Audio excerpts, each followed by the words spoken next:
It's the way it is, man.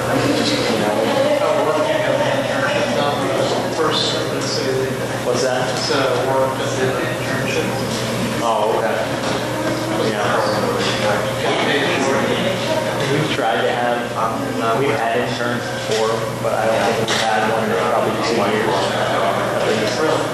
Yeah. She was a school nurse. I don't think an intern. It's kind of easy. I'm 90% sure. That's good. I mean, you guys are the university right there, so that helps. She does. Yeah. I've only seen one or two. Yeah. I would say that what's going to be kind of rough is in about a month we're going to lose like 3 people, including myself. So I'll be gone. Our most senior, our best producer is going to be gone. And then Alyssa News will be gone shortly after that.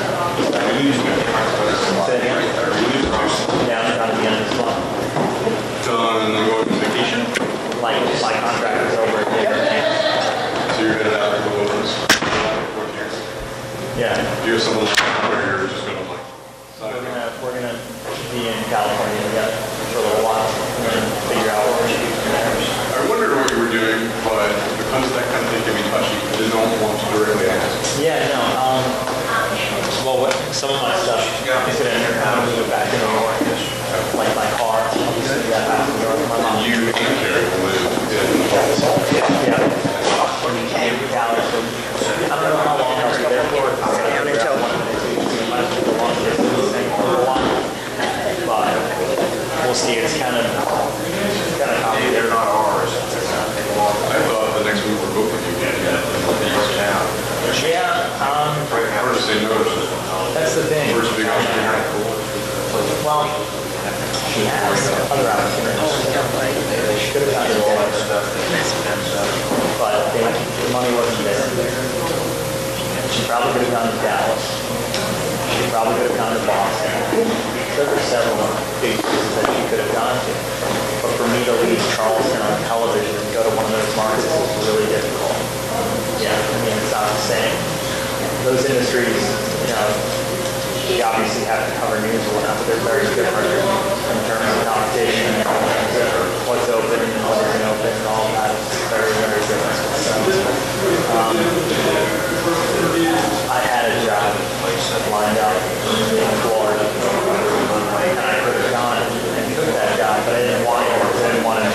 She wanted to be with me, so I said, I'm not going to drag you away from what you want to do, what you're hoping to achieve.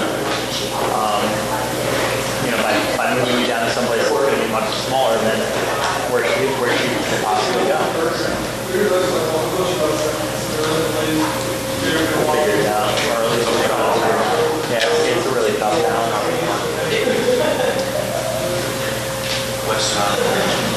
Once you get your gas off the road.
everybody's well, and I think we've got some news to announce today that, you know, will surprise you and make you happy as well. But I guess before I go any further, I'd like to start off by saying just this. Some way, somehow, and I've had a lot of discussions about this, but some way, somehow, you know, if you're me, you think back about West Virginians just in general. And you think back of where we've been and how difficult a struggle it's been for a long, long time. And you think about being the blunt end of bad jokes and everything, and that's not very much fun. And so, you know, I say this as respectfully as I possibly can say this, but at times we're our own worst enemies, because sometimes the way we report or the way we tell our story oftentimes leads us maybe down a path that sometimes cannot be the best path for us. Now, I'm only going to tell you this one thing, you know, from a humorous standpoint, and as an example. This is happening today, but we're having primarily one reporter, but we're having reporters call in regard to a picture that came from a little innocent farm manager guy who's probably 25 years old. His little wife is pregnant, and they're having their first baby. It's going to be a boy. And he's just the most wonderful guy in the world. Now just imagine this. There's a picture that's floating around of a bunch of bears, and I thought it was the most astounding picture in the world. There's 11 bears in the picture. 11 bears, and they're big bears. I thought it was unbelievable, and I thought, you know, for something in regard to tourism that could promote, you know, people to come to our state and everything, especially hunters and everything that may come to our state and everything, that don't maybe think we have a lot of bears. I mean, here's a picture of 11 of them in one picture. Now, it was taken by a trail camera, and what you do is you're allowed to put corn out if you're bow hunting or hunting, I guess, and everything, and deer come into the corn, and that's where you're bow hunting. You're allowed to do that, okay? Now, you're not allowed to put corn out and bring bears in or turkeys in, and that. So some writer or reporter now is saying that basically this picture was done illegally because corn was put out and the picture was taken by a trail camera of some bears. And what I would say to you, and basically, you know, probably it's insinuating that either that little boy or myself are doing something that is inappropriate toward the bears. So I don't really know how to keep the bears from coming by if there's some corn out there and there's a trail camera there, and I don't know how to tell that trail camera to not take a picture of the bears. But the best way I can figure out to do this is just this, and I made this sign, or our people made this sign this morning, and we're going to put this sign up, and so that reporter will know that we got a sign up there that says for the bears to not come around and eat the corn, or the turkeys, or the raccoons.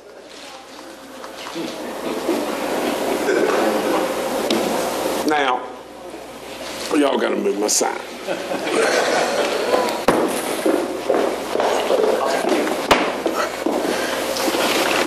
My point is just this. Today we have news to announce about revenue. Some way we keep missing the fact of being celebratory about what we are doing. And that resonates through every single West Virginian, everything. We have got to get that. We have got to tell our story. Our story is unbelievable. And if we don't tell it ourselves, the national media is going to tell it. And to me, that will be an embarrassment to us, because if we can't be proud of our own pond, then we can't be expected to be much of a frog. That's all there is to it. Now, imagine this. In the month of April, we have come up with a revenue increase in the month of April, revenues that came in of nearly $24 million above what we had budgeted. It was greatly because of personal income taxes and wage and salary withholdings, which are indicators of a strong and vibrant economy and good things going on. Really good things going on. Think about this just for a second. Fitch, we just got the official news, they're our bond rating agency, that for the last 2 years had given us a negative outlook. They just removed that, and for 2 years we had been on a negative outlook, and it was just removed, and I guess what they now call it is stable. Now, think about this. That group who is just as independent as everything, they get it. They get what's happening within this state. They get it. And they're going to tell our story. They're going to be one of the first that's going to start telling our story. We need to be telling our story.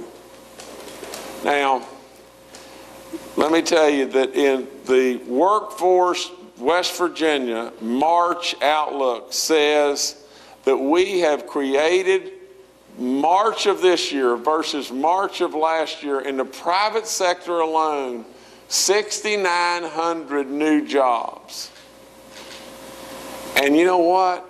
The Roads to Prosperity program has not even kicked in yet. Now, the other thing is, last year, I put in a revenue estimate of $129 million. And everybody stood back saying, no, it'll never happen, it'll never happen. Okay? Now, we had to mandate additional monies that were from workers' comp or whatever, but the total revenue estimate raised last year was $170 million. No way, no way, no way, no way. Now, let me tell you this. Right this moment, we are 99.999% there. Exactly to the numbers. Exactly to the numbers. Mike just mentioned we've missed it so far 2 hours and 12 minutes on the year.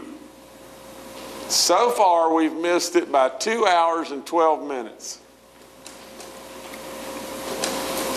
It is a story beyond belief.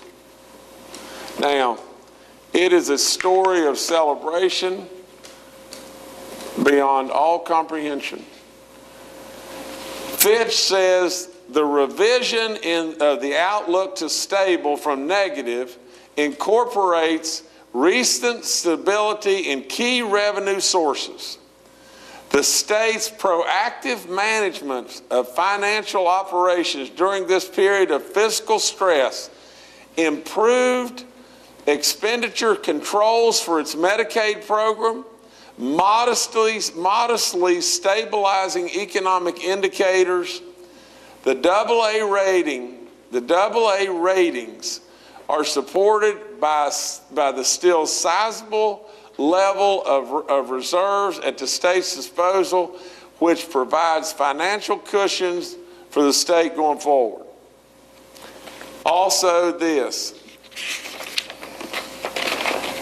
we are the highest, we have the highest rating for a rural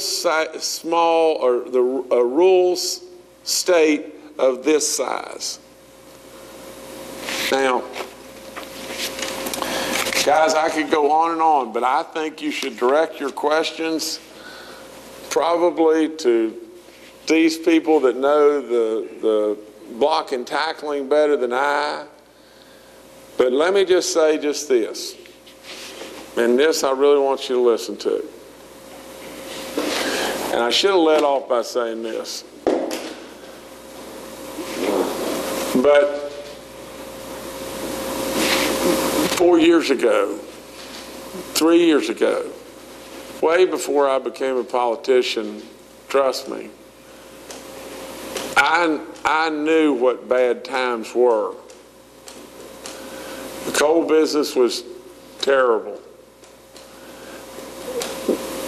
2 years ago, we had a 1,000-year flood, and we searched for bodies out on the golf courses of the Greenbrier.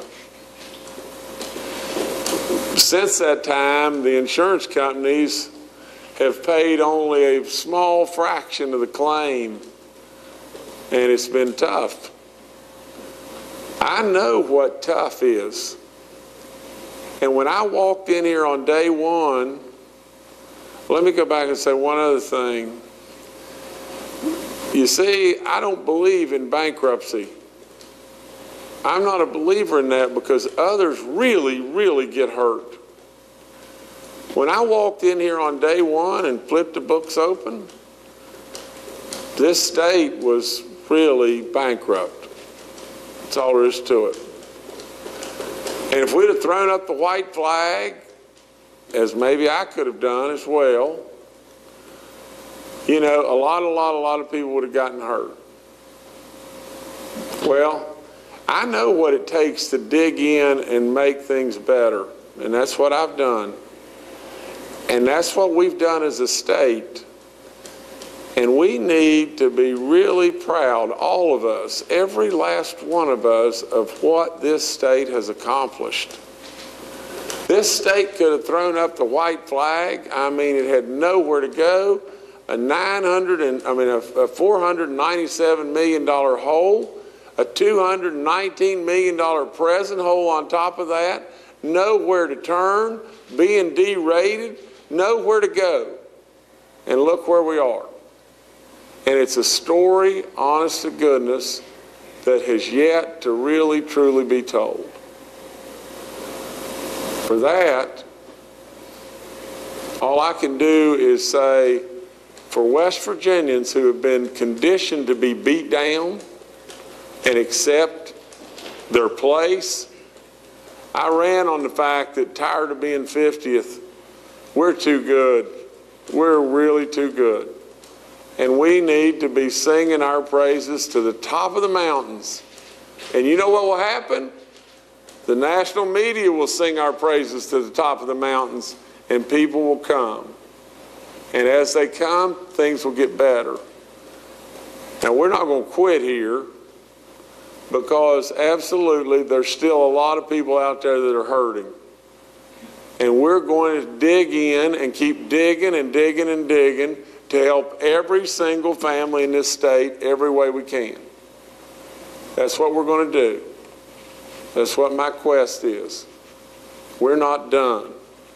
But my good Lord of living, we ought to be celebrating happy days. Now I'm through. Y'all can ask anything you want to ask, and if I can't answer it, these people will. Sir.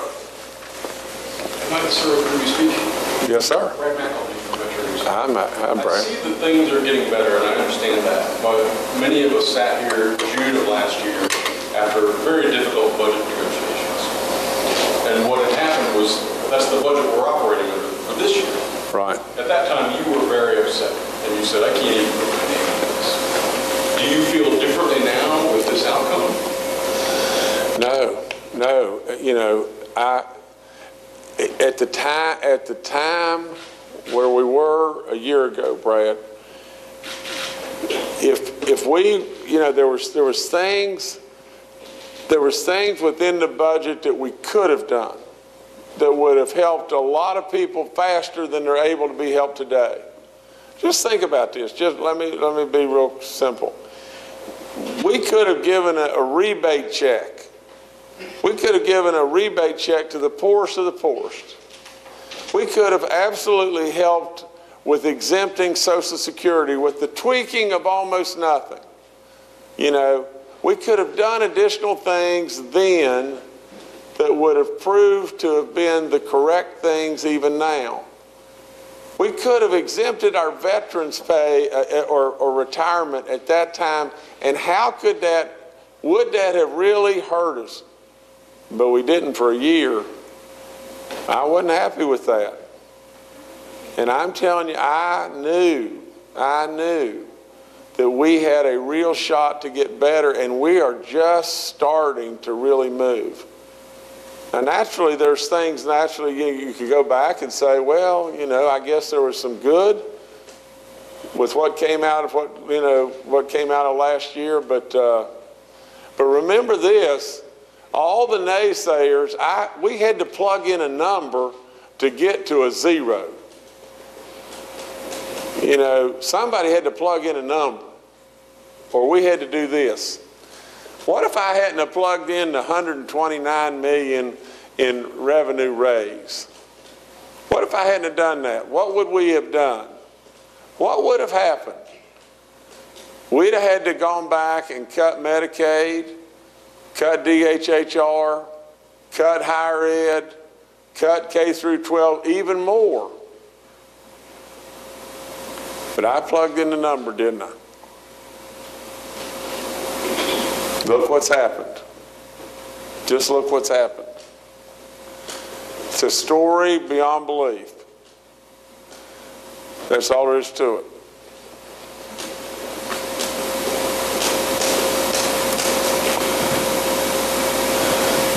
I'm here. Yes, sir. There was a quick mention of particular areas of revenue that are improving for the month of April specifically, and I missed what those were. Let me elaborate on a couple of things, Brad.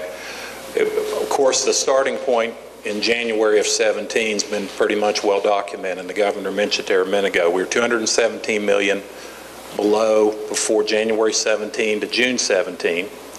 And then, of course, we were $495 million projected deficit in the budget that we're in now. So that was our starting point. Now we're 10/12ths of the way through this budget, the current budget. And last June, the governor raised our eyebrows, I'll be honest with you, when he said, I think we can raise the revenue estimates by $129 million on top of the statutory raises, which totaled out $170 million. But by October, if you notice, and I know you follow and the others follow our monthly revenue reports, we were always, all year, October 1 all the way till now, between 99 and 100% of our revenue projections. It was a very consistent growth in the revenue. Now we're at 99.99%. For all intents and purposes, we're balanced. We are on target to finish on June 30th at $4.225 billion, which will be the largest revenue ever in the state of West Virginia. So when you think where you started and where we're going to end on June 30th under the governor's leadership, I think it'd be fair to say it's an economic miracle, and it's one that's supported by the data.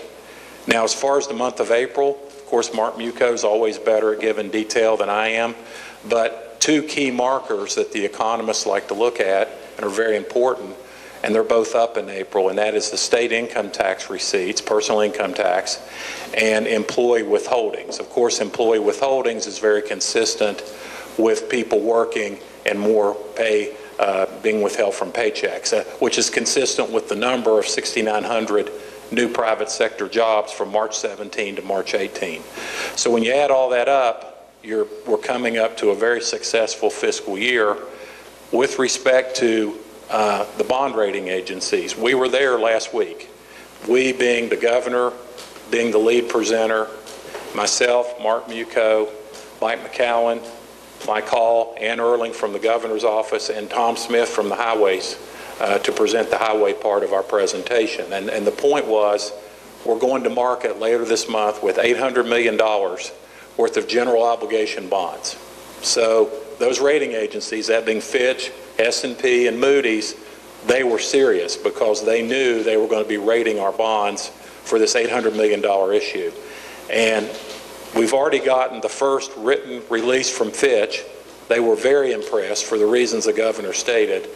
And in their written press release, which is now on their website today, they have taken us off negative outlook for the first time in 2 years. We have a preliminary conversation with Moody's, and I'm going to give you a quote from the call that we had with Moody's. Of course, they'll be issuing the report later. The analyst, the lead analyst, said, the governor and Moody's are on the same page, complimenting the governor and the things that we've been doing here, in addition to some other good things that West Virginia's done. So we don't have the report back from Moody's, we don't have from S&P, but I think it's be fair to say that these general obligation bonds are going to be very well received by the rating agencies. And with that, I'm going to turn it over to Mark Muco to give you more detail on the specific question that you asked. Brad, the lead source of gain in the month of April was personal income tax collections. They were $13 million above estimate during the month, and in particular, the withholding tax component, which is about 70% of the income tax, withholding tax collections were up 10.4%, a very, very good growth rate. Year-to-date, withholding tax is up 5.5%, and wage and salary income in recent quarters has been consistently 4 or 5% above last year. In fact, the fourth quarter information data on wage and salary data was up 5.4%. It was West Virginia was one of the top states in terms of growth in that wage and salary category. Per capita personal income in 2017, we were a top 10 state, so we've had a pretty good recovery on the income tax side. That was very important. The corporate income tax was above estimate in April by $4.6 million. Year to date, we're ahead by $1.8 million. Severance tax was ahead of estimate in April by $5 million. Collections for the year to date are running, at least for the end of April, running nearly 22% ahead of last year. Insurance premium tax collections were $5.3 million ahead of estimate in April, $6.5 million ahead of estimate for the year to date. One of the few components that was below estimate in April was the sales tax, which was about $3 million below estimate, but still the key on the sales tax is the improving growth rate. And in the month of April, we were 3.6% ahead of last year. And we have consistently improving growth rates on the sales tax as we head into each month of this year. So showing an acceleration of economic activity. The latest report from Workforce West Virginia on employment, very good numbers. Governor mentioned 6,900 new jobs in the private sector since March of last year. About half of those are in construction and half in various other areas of the state's economy, so it's not just construction. And the other good indicator is I call it labor force participation. Labor force participation is on an uptick. The number of, according to the household survey, the number of folks in the civilian labor force between March of 17 and March of 18, up 9,200 people. So that's a good indicator because you need to have people to be willing to work in order to increase employment along the way. So that's a very good indicator. Other things that we emphasize going forward, in other words, fiscal year 19, there was of course, the Roads to Prosperity program, and that's just now starting to bear fruit with the beginning of the issuance of the bonds and the letting of the contracts. The bond rating agencies were very persuaded by the economic impact of that program, potential economic impact, the uptick in gas well drilling in our state, and along with the co-tenancy legislation that was passed by our legislature this time. And then we also emphasized that coal is still a stable revenue source for West Virginia, particularly in the met market and the export market. So when you added all that up, they were not only impressed with what we've done since Governor Justice has been in office and since we put our team together, but they're also very optimistic about fiscal year 19 going forward. And again, Moody's quote was, Moody's and the governor are on the same page. So we felt like we did tell the story, and the governor's story and the legislature's story, very effectively. You got Mike up there.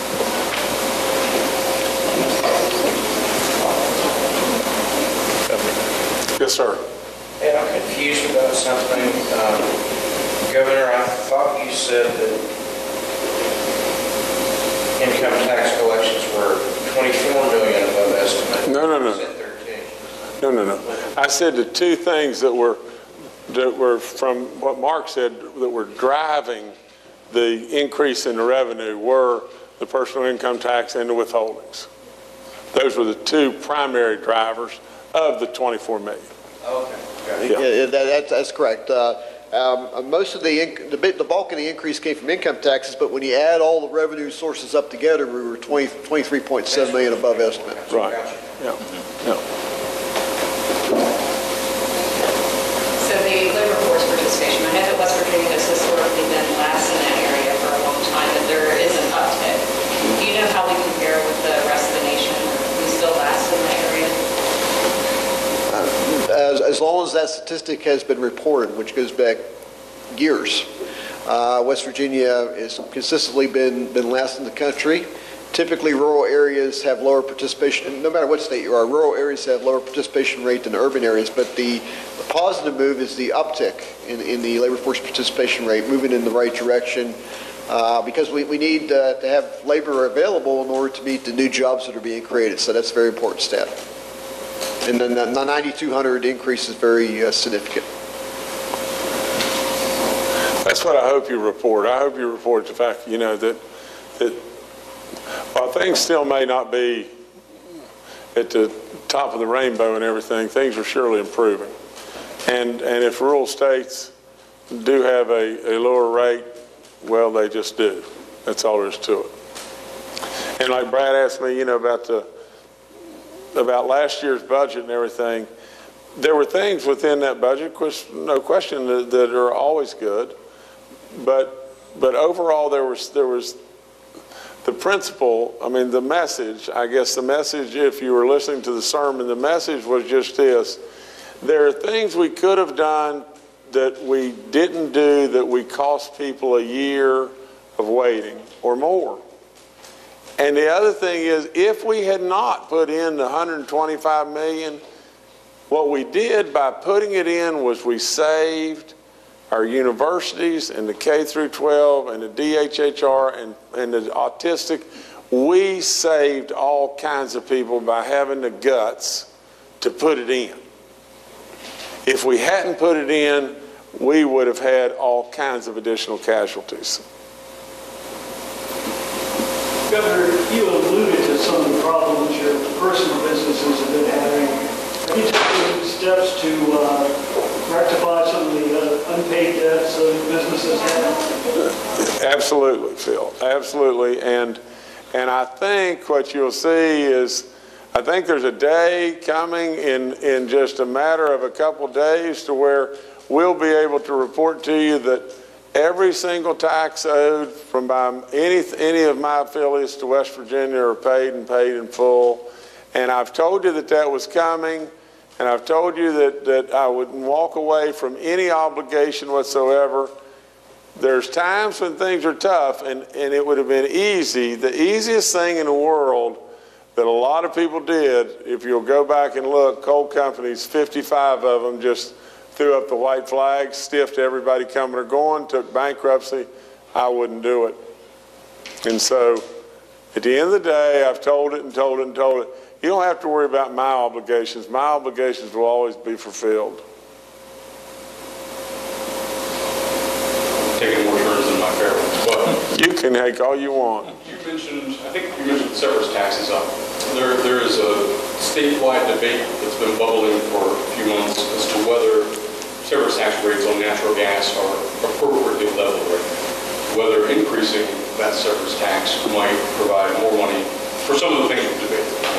Greater salaries for public employees, making insurance potentially more stable for public employees. Does the administration have a feel right now for if service tax on natural gas is at an appropriate level, or what should be done, if anything?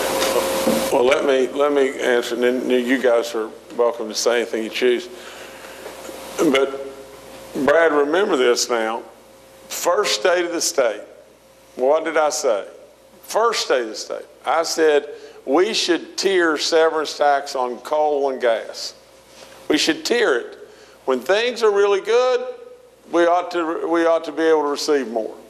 When things get bad, we ought to be able to stand back and help those companies to be able to ensure employment. Now, in a lot of ways, we came awfully close in that budget you're referring to getting that passed. And then we didn't. And since that time, gas prices have risen and coal prices have risen. And if we would have passed it, we would have been receiving more monies today. Significantly more monies today. Now, there is a legitimate argument on the other side in regard to gas, raising the gas severance tax, and it's just this. The gas companies have the ability to drill for gas in Pennsylvania and Ohio and wherever, and they feel like they are being taxed at a rate higher than maybe the surrounding areas, and if we go higher than this, it will drive them to another place. Now, I don't know if that's legitimate in my eyes, but that's their argument. But the reality is just this, though. If they drill more here and we keep a constant severance tax level, we'll receive more. That's all there is to it. I would be a proponent today of tiering the severance tax on gas and coal as well. I have been that from day one. It would have been the smart money to do. We didn't do it. You know, it would have been another thing that I would have proudly put my name on last year when it was on the table and we could have gotten it done, and we didn't get it done. Yes, ma'am. So these 2,200 jobs created according to this workforce report, half of them are coming from construction. It still only seems like temporary improvement.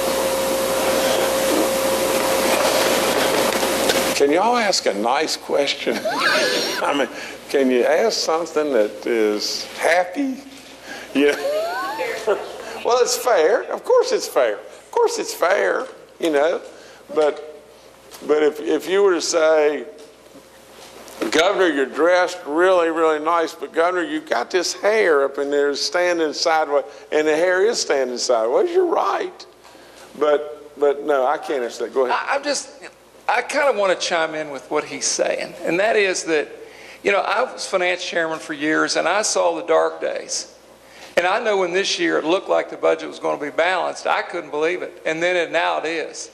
And my point is this, and I think you and the fifth estate out there have an obligation. Our state, what you read is being watched. We ought to be extremely happy about the fact that the watching world, New York Wall Street firms that look at us are saying, this state is at the top of the heap. And, you know, we need to tell that story. Y'all need to tell that story. Tell it to somebody. You know, that's what I hope we're going to read tomorrow, that the outside world, and just think about it. We went to New York to borrow $800 million. And we're asking people, what are you going to tell the watching world when they come to loan us $800 million? And what have they said? These people are good for the money. They're stable, they're strong, they're growing. To me, that is the story that ought to be the headline. West Virginia's stable, strong, and growing, or something out there. Just say it. Tell the people what the world is talking about right now. We have turned the corner. I mean, due to the governor's leadership, I mean, there have been several things that he's advanced, deregulation, different things that have mattered. And, you know, so these are great numbers, we ought to all be jumping up and down, shouldn't we? I'll get this hair down too. But somebody answer her question more directly, please. Yeah. Because she does, I mean, she's wonderful. In terms of, Again, construction is part of it now. Construction employment recovery is pipelines. It's not going to be highways because the $800 million bond issue, once those monies are in place, that's going to actually increase the construction area. But it's not just construction. That's actually a little less than half of the total. We're seeing increases in mining. We're seeing increases in business and professional services, increases in tourism numbers, even an increase in manufacturing employment in the March report. So the numbers are broader than just the, and certainly that's the opportunity with natural gas. Natural gas revenues up 30% this year. The reason why it's up 30% is mostly price. The reason why prices have improved is because infrastructure is improving. And as infrastructure improves and we have markets for that gas, the revenues will improve with that. There's a major... And that's why we should have tiered the natural gas severance tax. There's a natural gas pipeline that's being developed, utility pipeline, that's going to bring natural gas service to the eastern panhandle of the state. The eastern panhandle is an area of tremendous growth. Adding that extra, that service, the ability to purchase natural gas as an alternative fuel source will only help the Eastern Panhandle in terms of its economic growth in the future. So the infrastructure improvements are very important, and that'll lead to growth in other areas of the economy.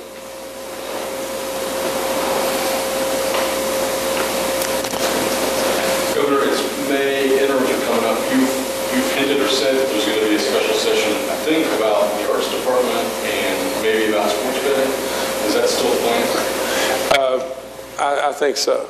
I think so. In fact, you know, I know so. We're trying to get some more information back on the sports betting. Is that correct? We're waiting on that. We're going to have a meeting with the leagues and everything. Is that? yeah, there's a meeting set up in about a week with all stakeholders on that.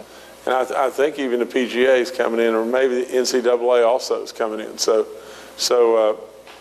I think we're just gathering a little bit more information. We definitely, you know, I really believe that we need to bring them under the umbrella for the amount of the fee that they wanted, which is, or we negotiated. They wanted a, percent. We negotiated to 1/4%, and if we can get them to sign on for that and everything and bring them under the umbrella, I think that's very, very minimal cost to the casinos, and I think I think it'd be a good thing. And so the other item was what did you say the other item was, Brad? Oh, absolutely, we should do that for sure. Yeah.